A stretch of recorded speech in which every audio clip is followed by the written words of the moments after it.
I think we can now wrap up the letter to Herodotus in the Epicurus Reader, published by Hackett.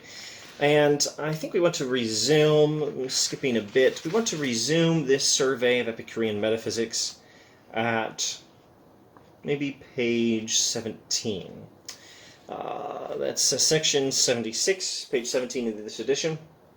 Epicurus says to Herodotus, this is not the historian, this is just some guy named Herodotus, one of the followers of Epicurus.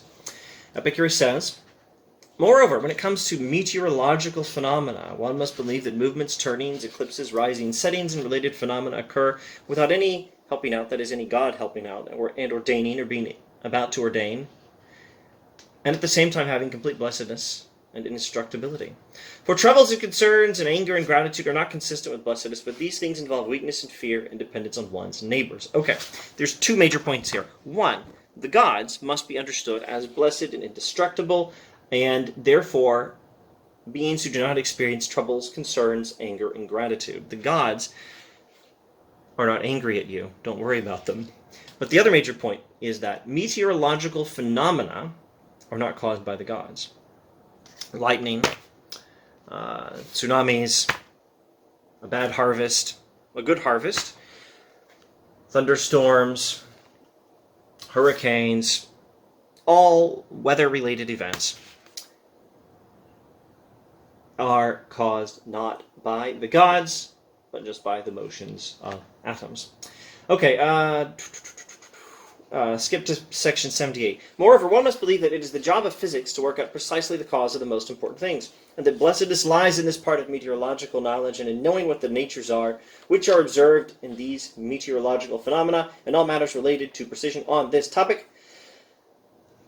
The job of physics is to work out the cause of the most important things, and blessedness, happiness, beatitude, eudaimonia, the state of, well, the optimal state of human existence, happiness, the happy life, lies in understanding that the gods are not doing these things. They're caused by atoms, and the gods are to be thought of as blessed and indestructible, and frankly, not interested in you. The gods do not need you. So the gods don't need your sacrifices. The gods are not angry at you, and they're not going to punish you with a bad harvest or a thunderstorm or something else. If someone you care about has some illness, if you have an illness, it's because of the motions of atoms. It's not because the gods are punishing you. You don't need to worry about which god you're supposed to sacrifice chickens or goats to, and how many goats. You don't need to worry about any of that. The gods don't actually need you. And this is a good thing. Now, if you're thinking of a god as a nice god, a god you want to care about you, Epicurus, you must understand, is dealing with a... Epicurus is not dealing with the God of the Bible, or the God, not even the God of the Bhagavad Gita. Epicurus is dealing with the gods not of the Bible, the Quran, Bhagavad Gita. This is not the God of Abraham, Isaac, Jacob. This is the gods, plural, of Greco-Roman mythology that he's talking about here, or that he's critiquing. He's critiquing the account of the gods from Greco-Roman mythology.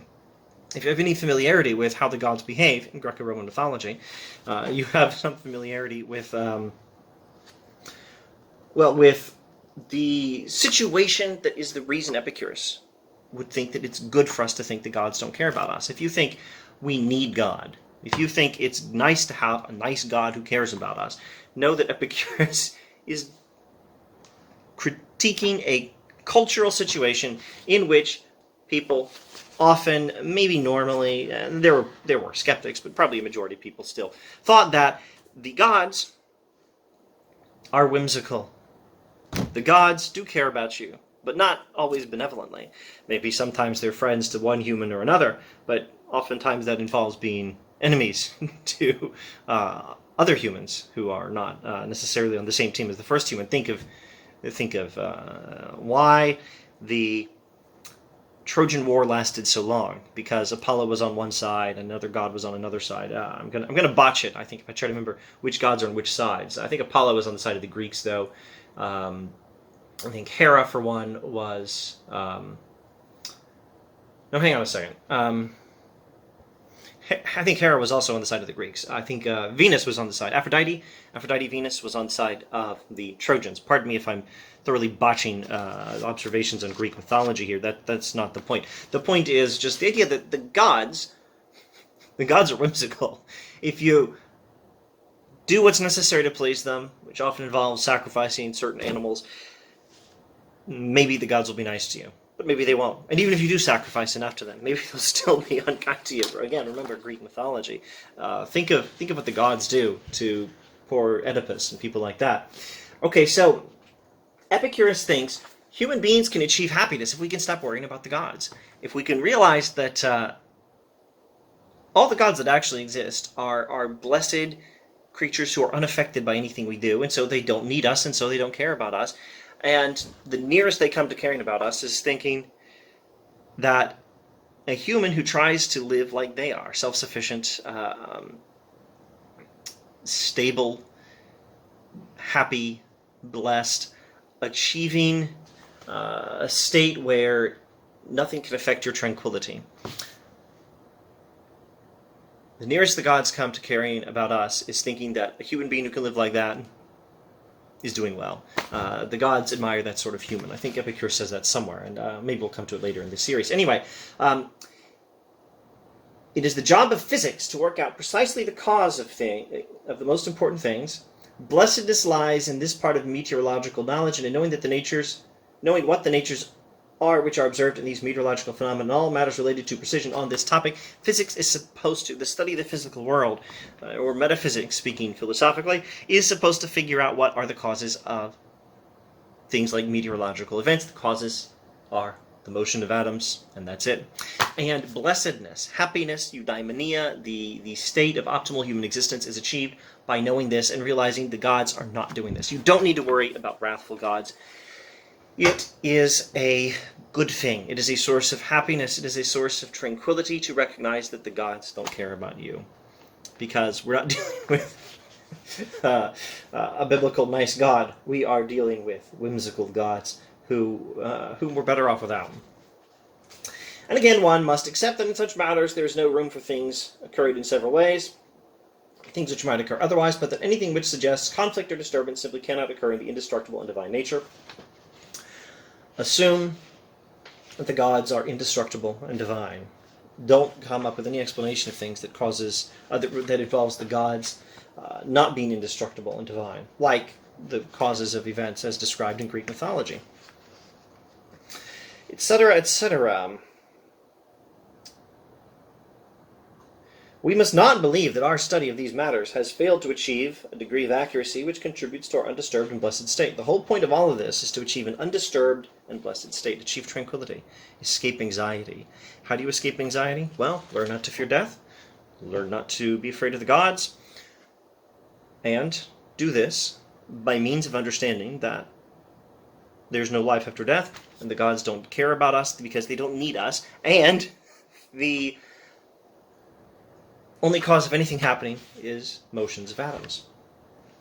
Consequently, we should account for the causes of meteorological phenomena and everything which is non-evident, observing in how many different ways similar phenomena occur in our experience, and disdain those who fail to recognize what exists or comes to be in a single manner, and what occurs in many different ways. You know what? A lot of this is just like a preview to the letter to Pythocles. Let me just see if I can give a one-sentence comment on it and move on. The whole point of studying meteorological phenomena is to achieve an undisturbed and blessed state, and it's okay to have more than one plausible materialistic explanation for a meteorological event. And that's good. And if you're not sure which way it happened, just give a couple of plausible materialistic answers and leave it at that. One must also conceive that the worst disturbance occurs in human souls because of the opinion that these things, the heavenly phenomena, are blessed and indestructible. Hang on.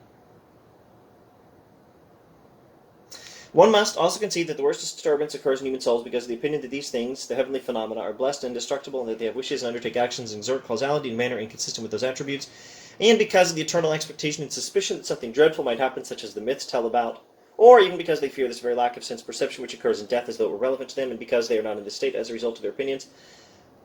Not in this state as a result of their opinions, but because of some irrational condition. Hence, not setting a limit on their dread, they suffer a disturbance equal to or even greater than what they would suffer if they actually held these opinions, and freedom from disturbance as a release from all of this and involves a continuous recollection of the general and most important points of the system. Terrific summary.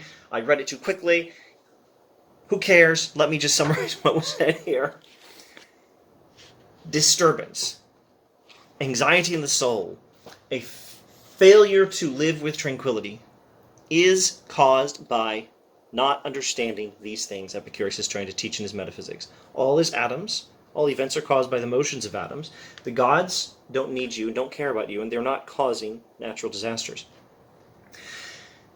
There is no life after death.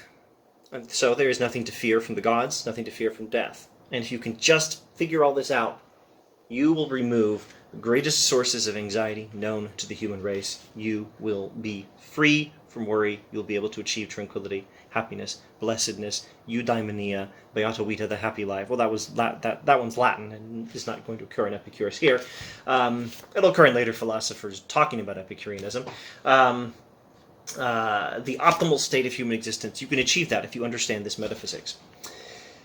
Freedom from disturbance is a release from all this, and involves a continuous recollection of the general and most important points of the system. So you must continuously recall the general and most important points of the system, like all is matter, all is made of atoms, atoms are in motion in a void, the motion of atoms in the void is the only thing that causes what happens. And so when you work out the details on what the soul is as a physical thing, and a source of perception in the human body, and the gods not needing us, etc., you understand there's no need to fear the gods, and there's no need to fear death. Hence, one must attend to one's present feelings and sense perceptions, to the common sense perceptions for common properties, and to the individual sense perceptions for individual properties, and to every immediately clear fact as revealed by each of the criteria. For if we attend to these things, we will give a correct and complete causal account of the source of our disturbance and fear, and so dissolve them by accounting for the causes of meteorological and other phenomena which we are constantly exposed to and which terrify other men most severely. There is a commentary here in this paragraph on some passages I skipped in this series. It concerns epistemology. It concerns how we learn about the world. We accumulate knowledge from the facts with which we are acquainted by sense perception. It is an account of empiricism, learning from experience, emphasis on sensory experience. Here, Herodotus in summary form are the most important points about the nature of the universe,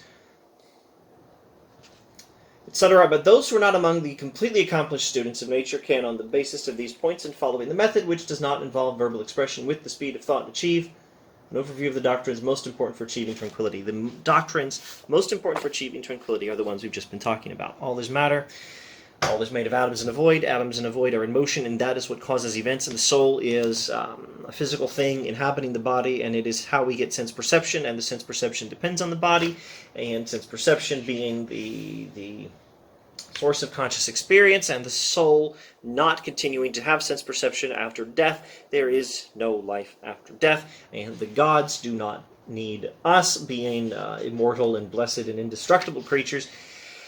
And accordingly, neither gods nor death give us any reason to fear.